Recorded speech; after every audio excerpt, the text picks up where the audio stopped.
കേരള വഖഫ് board നിയമനത്തിനെതിരെ ക്രൈസ്തവ സംഘടന ഹൈക്കോടതിയിൽ. വഖഫ് ബോർഡ് രൂപീകരണം നിയമവിരുദ്ധമെന്നാണ് ആരോപണം. വഖഫ് ഭേദഗതി നിയമത്തിലെ വ്യവസ്ഥകൾ ലംഘിച്ചു. 2 അമുസ്ലിം അംഗങ്ങളെ നിയമിച്ചില്ലെന്നും ഹർജിയിൽ പറയുന്നുണ്ട്. രേഷ്മ ബാബു വിശദാംശങ്ങൾ നൽകും. രേഷ്മ, ഈ വഖഫ് അംഗങ്ങളെ നിയമിക്കുന്നതുമായി ബന്ധപ്പെട്ട് കേന്ദ്ര സർക്കാർ പാസാക്കിയ വ്യവസ്ഥയുടെ ലംഘനം കേരളത്തിൽ ഉണ്ടായി എന്നാണോ ഈ ഹർജിക്കാരൻ ചൂണ്ടിക്കാണിക്കുന്നത്?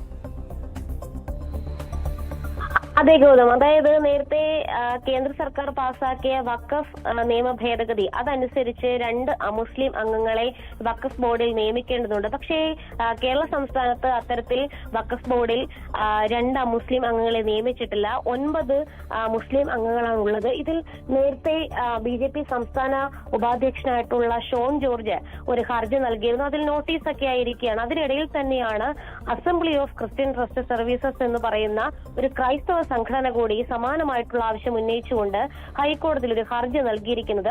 വഖഫ് ബോർഡ് രൂപീകരിച്ചത് നിയമവിരുദ്ധമായിട്ടാണ്. മാത്രമല്ല, വഖഫ് നിയമ ഭേദഗതിയിലെ വ്യവസ്ഥകളൊക്കെ തന്നെ അപ്പാടെ ലംഘിക്കപ്പെട്ട ഒരു സാഹചര്യമുണ്ട്. 2 അമുസ്ലിം അംഗങ്ങളെ നിയമിക്കണമെന്നുള്ള വ്യവസ്ഥ ഇക്കാര്യത്തിൽ സംസ്ഥാനത്ത് പാലിക്കപ്പെട്ടിട്ടില്ല. അതുകൂടാതെ തന്നെ നേരത്തെ മുൻപത്തെ ഭൂമിയിലെ വിവരങ്ങൾ നേരിട്ട് വഖഫ് ബോർഡ് നേരിട്ട് ഉമീദ് പോർട്ടലിൽ അപ്ലോഡ് ചെയ്തിരുന്നു. ഇത് നിയമവിരുദ്ധമാണ്. സാധാരണ രീതിയിൽ മുത്തവല്ലിമാരാണ് ഇത്തരത്തിൽ വഖഫ് സ്വത്തുക്കളുടെ വിശദാംശങ്ങളും വിവരങ്ങളും മറ്റ് രേഖകളും ഉമീദ് പോർട്ടലിൽ രജിസ്റ്റർ ചെയ്യേണ്ടത്. അതായത് വഖഫ് സ്വത്തുക്കളുടെ പരിപൂർണമായിട്ടുള്ള ചുമതലയുള്ള വ്യക്തികളാണ് ഈ മുത്തവല്ലിമാർ. പക്ഷേ ഇവിടെ വഖഫ് ബോർഡ് നേരിട്ട് തന്നെ മുൻപത്തെ സ്വത്തുവകൾ സംബന്ധിച്ച് അത് വഖഫ് സ്വത്താണെന്ന് കരുതിക്കൊണ്ട് ഈ ഉമീദ് പോർട്ടലിൽ രജിസ്റ്റർ ചെയ്തിട്ടുണ്ട്. അത് ആ വിവരങ്ങൾ അപ്ലോഡ് ചെയ്ത നടപടി അത് നിയമവിരുദ്ധമാണെന്ന് കൂടി ഈ ഹർജിയിൽ ക്രൈസ്തവ സംഘടന ആക്ഷേപം ഉന്നയിച്ചിട്ടുണ്ട്. എന്തായാലും ഹർജി ഹൈക്കോടതി പരിഗണിക്കുന്നുണ്ട്. അതിൽ ഹൈക്കോടതി ഒരുപക്ഷെ പ്രാഥമിക നടപടി എന്നുള്ള രീതിയിൽ